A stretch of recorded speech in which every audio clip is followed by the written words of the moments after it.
No Visão da Política de hoje, nós vamos falar sobre estratégias. Quais são as estratégias que os candidatos a prefeito e também a vereador estão adotando para essas eleições? Quem vai nos ajudar é o professor de marketing político Luiz Carlos Fernandes, ele que também é analista de política e de comunicação política, né? Sim. Seja muito bem-vindo ao Visão da Política, muito obrigada por ter aceito o nosso convite. Prazer estar aqui. Conta pra gente, na sua visão, quais são as estratégias que até esse momento a gente já pode enxergar que os candidatos a prefeito, principalmente de Goiânia e de Aparecida de Goiânia, estão adotando até o momento. Vamos começar falando aí da Adriana Corsi, ex-deputada estadual e deputada federal.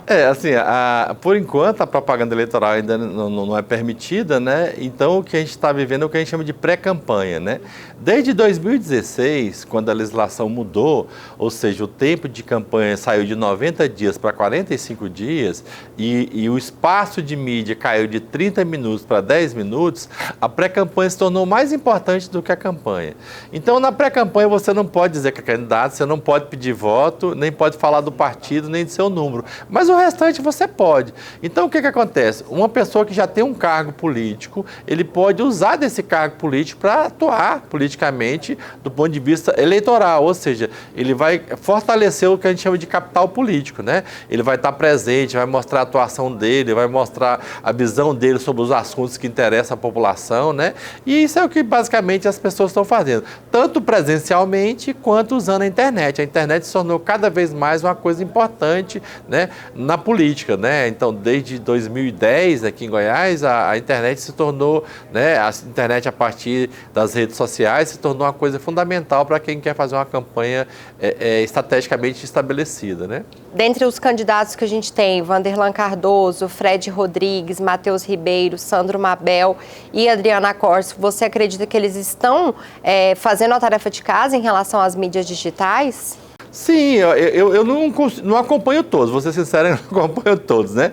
Mas assim, os que já têm estabelecido, o que a gente tem visto é o seguinte, é que você não deve trabalhar uma rede social só para uma campanha. Na verdade, você tem que usar durante a campanha o que você plantou fora da campanha.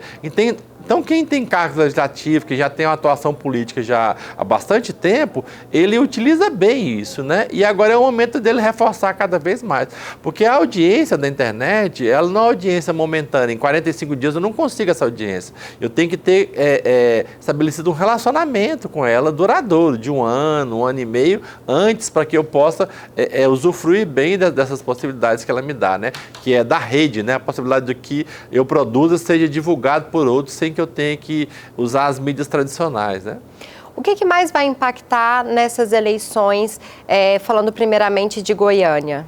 Olha, eu imagino que essa eleição em Goiânia, ela vai ser uma eleição interessante no sentido de que você vai estar, pelo menos a visão que eu tenho de algumas pesquisas que eu tenho visto, ela é uma eleição de mudança mais do que de permanência, ou seja, a possibilidade de mudança ela existe e ela é forte. Eu não estou dizendo que ela vai acontecer, mas ela existe, né? Então quando você tem uma eleição em que os candidatos que disputam a vaga não estão ocupando o cargo, são em número maiores e têm mais chances, né? Então, primeira coisa, é uma eleição de segundo turno, né? Não é uma eleição que se ganha em um turno só, né, para começar. Segundo, é uma eleição que os candidatos que estão disputando, eles estão muito próximos um do outro, pelo menos os 3 primeiros, né? Então, é uma eleição que vai para segundo turno e é uma eleição que vai ser decidida no detalhe, né? Então, tudo que for feito nessa campanha, lembrando em consideração que algumas questões eleitorais, elas não são decididas no momento eleitoral, né? Então, a ciência política vai dizer, olha, você tem a questão sociológica, ou seja, quem eu sou, qual é o meu sexo, qual é a minha formação, qual é a minha renda, diz muito como é que eu voto, né? Ela vai dizer, tem também a questão psicológica, a minha simpatia partidária, a minha ideologia vai dizer muito como é que eu voto, né?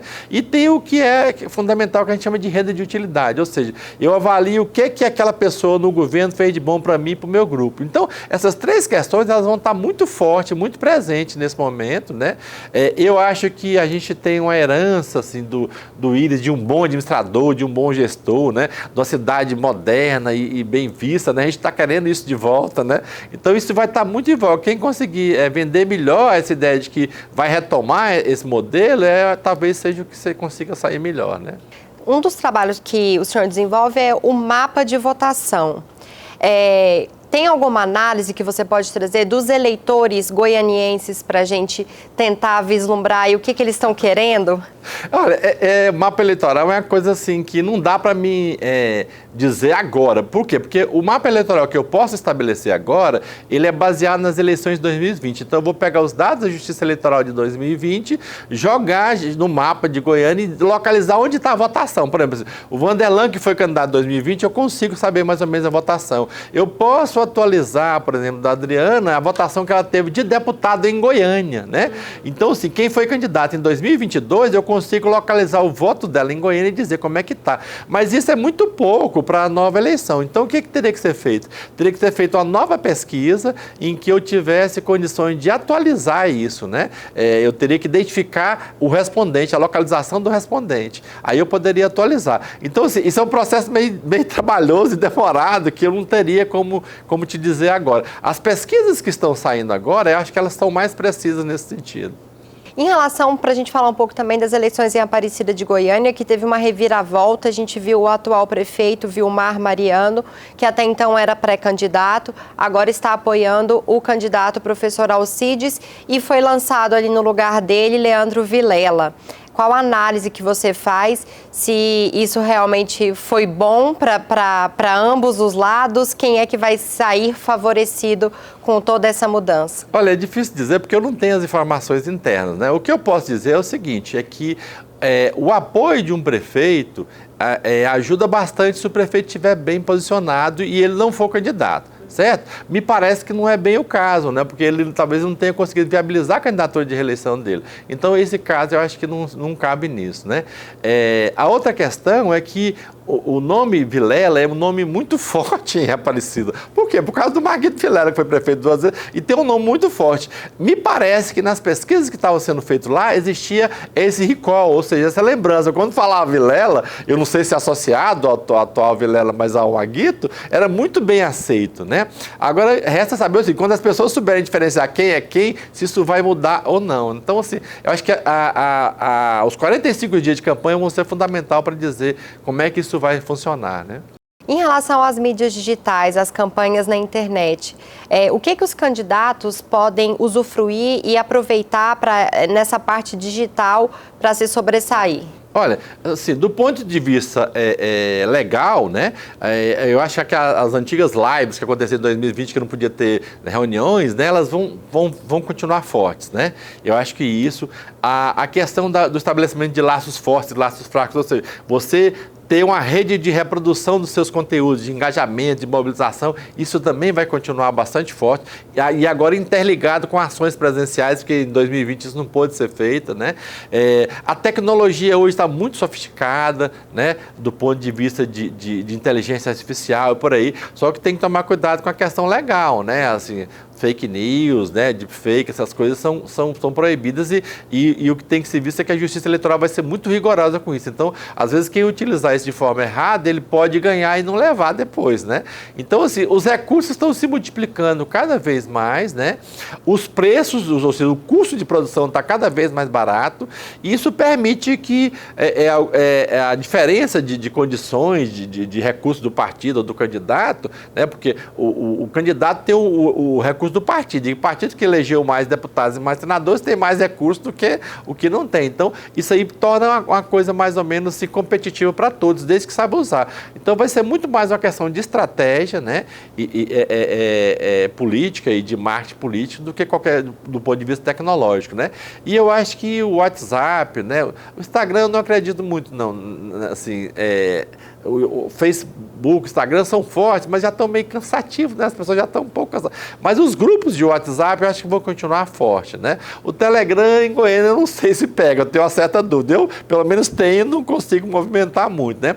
Mas eu acho que as ações de mobilização e engajamento dentro do principalmente dentro do WhatsApp, continuam fortes. A gente vai ver dancinhas no TikTok? Ah, TikTok, pois é. Só o TikTok assim, é bacana para o público jovem. O público jovem cresceu bastante, né? Então a gente tem hoje, eu vi os dados da Justiça Eleitoral, quase 2 milhões de eleitores entre 17 e 18 anos que poderiam nem votar, mas que vão votar. Então é um público novo que está muito adepto a isso. Agora, o candidato tem que tomar cuidado para ele não ficar ridículo, né? Não se ridicularizar no TikTok, porque assim, não é qualquer gracinha que vai pegar bem para um candidato mais maduro, mais experiente. Ele tem que tomar um certo cuidado. Mas ele pode criar um personagem, ele pode colocar, né, fazer outras mobilizações mais inteligentes. É sempre uma nova tecnologia que permite alguns recursos novos, né?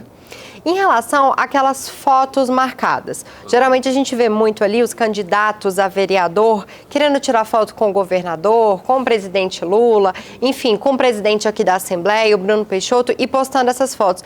Isso traz voto? De certa forma, sim. Eu vou te dizer porque eu já fiz algumas campanhas aqui em Goiânia para vereador e aí uma das coisas que eu sempre coloco no planejamento é que o candidato acompanhe o seu candidato a prefeito pelo menos uma atividade diária. Ele não pode virar o que a gente chama de papagaio de pirata, né? Ficar pregado no cara. Mas ele tem que ter. Por quê? Porque quem se identifica com um candidato a prefeito, imagina que ele quer o vereador que vai ajudar esse prefeito a fazer uma boa gestão. Então, essa associação, ela existe na cabeça do eleitor. Então, ela é positiva, né? Aí, lógico que quanto mais capital político tiver o seu candidato, mais ele vai trazer. Às vezes, um prefeito que não está tão bem, você se associar a ele, não vai ser um bom negócio. Mas isso tem que ser estudado caso a caso, né? Em relação a essas influências ainda, o governador Ronaldo Caiado vai apoia Sandro Mabel, a gente tem o presidente Lula apoiando a Adriana Costa e a gente tem o ex-presidente Jair Bolsonaro apoiando Fred Rodrigues. Isso aí vai impactar ali no voto final do eleitor? Olha, Goiânia eu não posso dizer porque eu não fiz nenhuma pesquisa, não participei, não dei consultoria para nenhuma pesquisa. O que eu posso dizer é do interior de Goiás, que tem muito a ver com Goiânia. No interior de Goiás você percebe o seguinte, o Lula ainda é rejeitado, mesmo ele tendo já 2 anos, quase 2 anos de governo, tendo feito muita coisa, mas existe ainda, não como era antes, mas ainda existe. O Bolsonaro é uma coisa polêmica, já não é aquela unanimidade também, tem quem gosta e quem não gosta. Agora o Ronaldo Caiado, com certeza, é importante. Isso no interior. Goiânia, tradicionalmente, nunca elegeu o candidato do governador, então eu não sei dizer como é que isso está funcionando aqui em Goiânia, né? Mas no interior, se vamos dizer assim, o voto de autoridade que ajuda, no meu ver, continua sendo do governador. Bolsonaro e Lula prejudica mais do que ajuda e Bolsonaro está polêmico. Ela pode ajudar ou não, depende da situação. Então, ali no interior, ainda continua forte o antipetismo e o antibolsonarismo. Sim, na verdade eu diria que o antipetismo está diminuindo e o bolsonarismo também está diminuindo, ou seja, o eleitor totalmente favorável ao Bolsonaro, isso está reduzindo bastante, e o eleitor totalmente contra o Lula está diminuindo, mas ainda é forte. O que o eleitor quer? Na verdade, ele quer um bom prefeito, ele quer um bom gestor, um bom administrador, ele quer uma cidade que tenha emprego, que tenha saúde e educação de qualidade e segurança pública que eles atribuem ao governo Caiado, né? Então eles acham que está bem. Em relação, você trouxe um livro aqui, até um presente para mim, Faces Comunicacionais da Política, um debate sobre a experiência democrática brasileira. O que é que eu vou aprender nesse livro e o que é que você pode aí dar um gostinho para o nosso telespectador? Esse livro já tem um ano, assim, eu trouxe de presente, assim, é o meu livro mais recente. O que eu fiz? Eu produzi com algumas pessoas uma série de artigos científicos publicados em revistas científicas, discutindo, por exemplo, a introdução do marketing político em Goiás, discutindo, por exemplo, o que é que mudou com a legislação eleitoral em termos de campanha, discutindo, por exemplo, como se faz uma campanha no Facebook, no Twitter, que já estão coisas que já estão, né? Seu Twitter nem chama Twitter mais, né? Mas assim, são experiências para você entender um pouco como as novas tecnologias foram incorporadas às campanhas políticas em Goiás. Então é um retrato do nosso estado, né? E os políticos que os souberam usar e os que não souberam. Então vai te dar uma visão de como usar estrategicamente as ferramentas e como entender o impacto que a legislação eleitoral produz no voto e nas campanhas eleitorais. Basicamente isso. Bom, eu sempre falo que para a gente entender o presente, a gente precisa voltar no passado, na nossa história. Sim. Então, o que para essas eleições a gente pode aprender com o nosso passado, com a nossa história aqui no estado de Goiás? Olha, assim, O que é interessante, a gente teve duas eleições críticas no Brasil, 2016 e 2018. O que é eleição crítica? Eleição crítica é aquela onde os parâmetros tradicionais não funcionam, ou seja, o capital político, a força do partido, o dinheiro, essas coisas, o tempo de televisão, que são as coisas tradicionais que determinam um resultado da campanha, não funcionaram bem. Por uma série de fatores que não cabe aqui a gente discutir. Mas já em 2020, não. Em 2020, o eleitor elegeu o prefeito que cuidou dele na Covid. Então, o eleitor, ele começou a perceber que ele precisa de bons gestores e que o Estado é muito importante na vida dele. Aquela ideia de liberal, de tira o Estado não presta para nada, não funciona. Não, ele viu que na hora que ele está doente, que vê a coisa, quem socorre ele é o Estado, não é a iniciativa privada. Então, ele está procurando bons administradores, né, que sejam honestos, né, que sejam capazes de ouvi-los, ou seja, as pessoas querem que a administração ouça elas. O que é bom é o que elas querem, não é o que ele acha que é, né? E que seja, do ponto de vista, vamos dizer assim, democrático, no sentido de que ele abra o debate e tenha a participação da sociedade, né? Ele quer uma cidade limpa, ele quer uma cidade iluminada, ele quer uma cidade segura, ele quer uma cidade que tenha emprego, né? Ele quer uma cidade que tenha saúde e educação boa, basicamente isso. Pouca coisa, né? Ele quer uma vida boa, uma vida melhor. E ele acha que o administrador e que o Estado pode ajudar ele nisso. Nesse sentido, então, em eleição municipal, a polarização não tem muita vez, ele está mais preocupado ali com o cotidiano. No geral, sim, tá? Existem algumas pesquisas nacionais, a Quest, que é o Instituto Grande, está fazendo no Brasil inteiro, ele diz, olha, essa eleição vai ser uma eleição que vai ter presente a questão da segurança pública, que é uma preocupação nacional. Goiás não está tendo essa preocupação mais, já está mais ou menos equilibrado. A outra questão que vai ter é a questão da polarização, né? Ela existe, mas eu estou achando que ela está menor do que eu imaginei. E a outra questão é a reeleição, ou seja, os bons administradores vão ser eleitos, né? Eu acho que eu ficaria em Goiânia, por exemplo, muito mais com a terceira questão e com a questão da expectativa de uma cidade mais pujante do que qualquer outra coisa nesse momento.